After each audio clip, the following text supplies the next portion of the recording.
Let me say something many people don't want to admit. Nigeria did not accidentally create the Yahoo boy culture.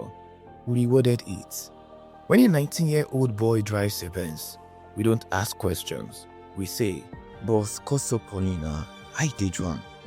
When a young man studies for years, works honestly, and earns small money, we laugh and say, "School na scam be this one." So the younger boys are watching, and they are learning something very dangerous. That integrity is slow, but fraud is celebrated. Now the same society that clap for shortcuts is shocked that young boys don't want to take the long road. The real question is this: did we create the monster we are not afraid of? Catch the full story and the honest conversation on this week's episode of the Arákùnrin Seyi Podcast.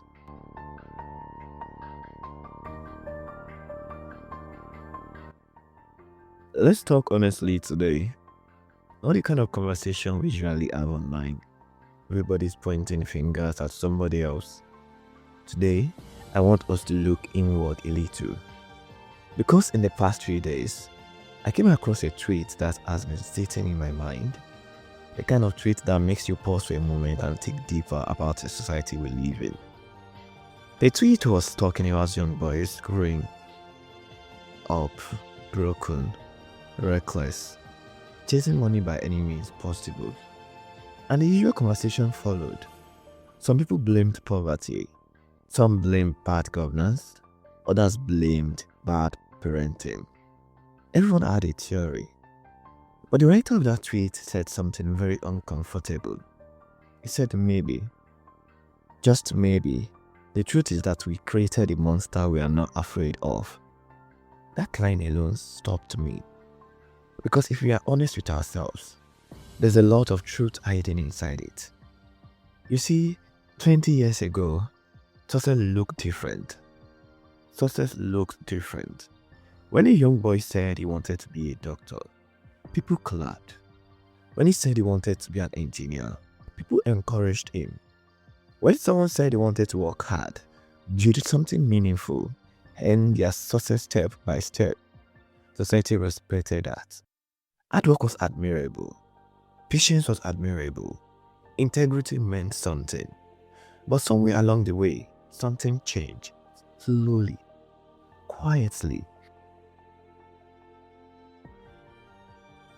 Without us even realizing it. The definition of success shifted. Today, when a young person says they want to go to school and build a career, he hears things like, "School has come. You go suffer before money come. You won't waste your time."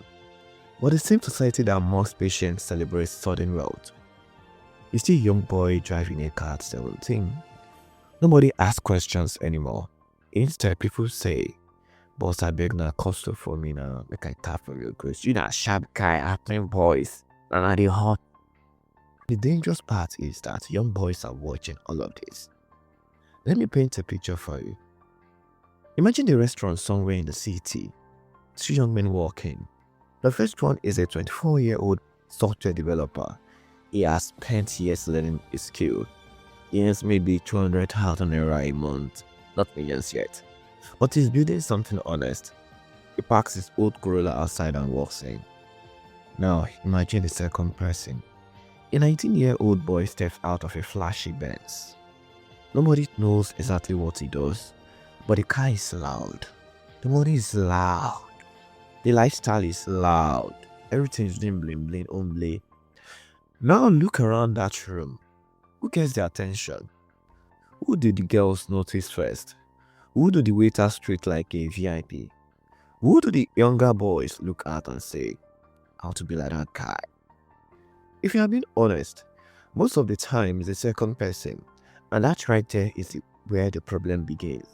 Because the 15-year-old boy sitting quietly somewhere is observing everything. He's not stupid, he's learning. He's studying the patterns of the society around him. He says that the honest man struggles. He sees that the flashy ones get admiration. He sees that patient gets mocked, but shortcut gets celebrated. So what do you think he will choose?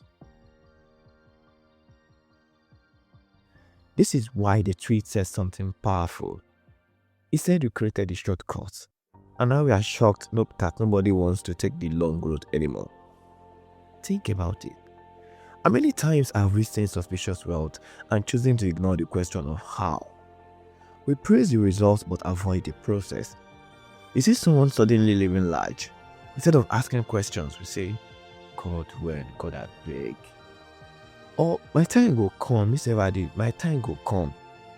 Sometimes, even parents are part of the problem. Let's be serious here.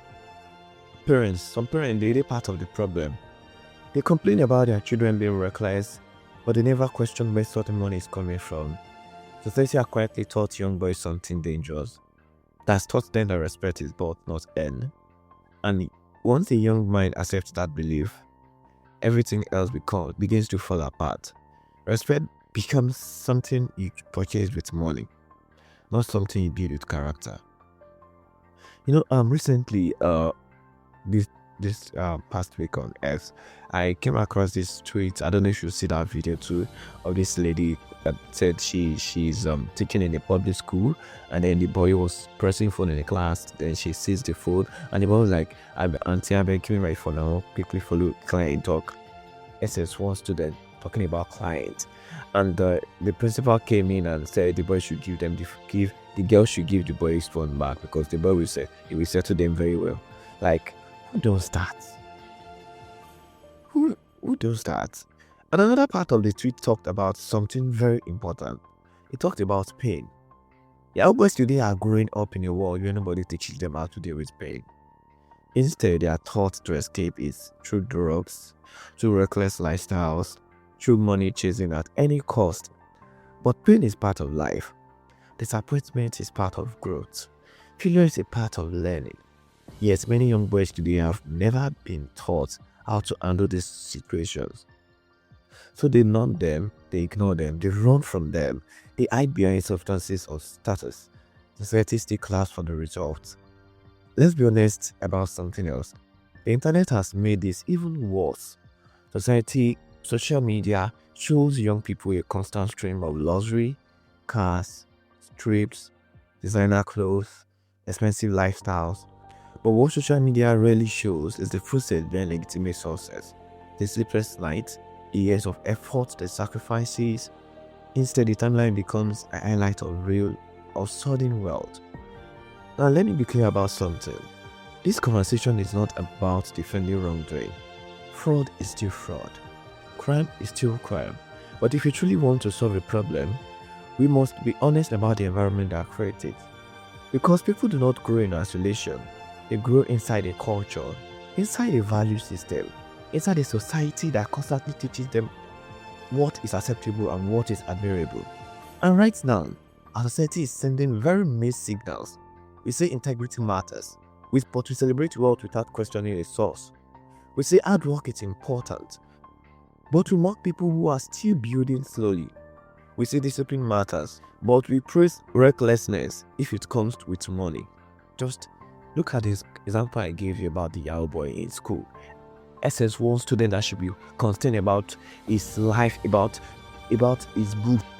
You're talking about clients, you're talking about making money, you're talking about speaking with clients at that young age.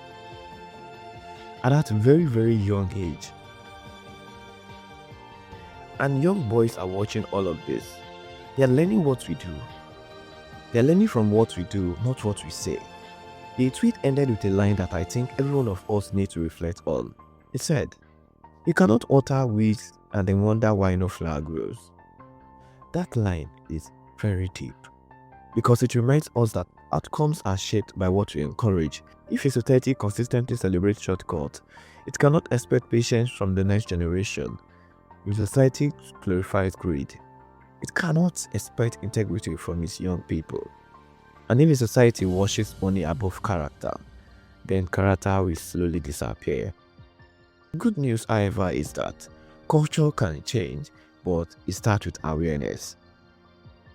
It starts with conversations like this one. Maybe we need to begin celebrating different things again. Celebrating discipline, celebrating people who build slowly. Sometimes you hear of Nigerian students, you hear of intellectuals making it big in the international scene.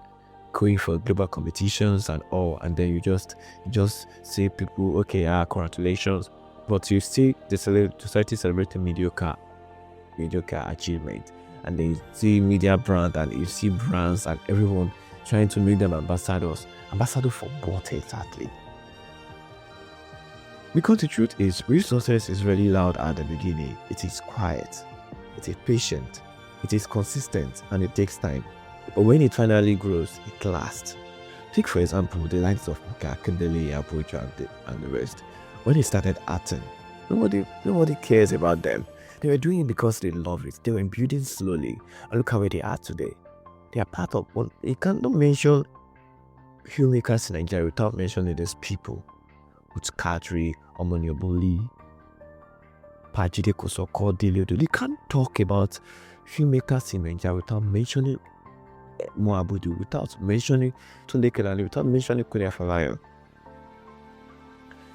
So maybe the real question is what we should ask ourselves now. What kind of success are we teaching the next generation to admire? Because the boys we see tomorrow will be shaped by the values we reward today.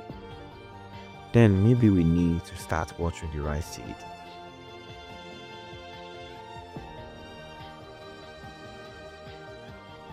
Thank you for listening to this episode of Arákùnrin Seyi Podcast.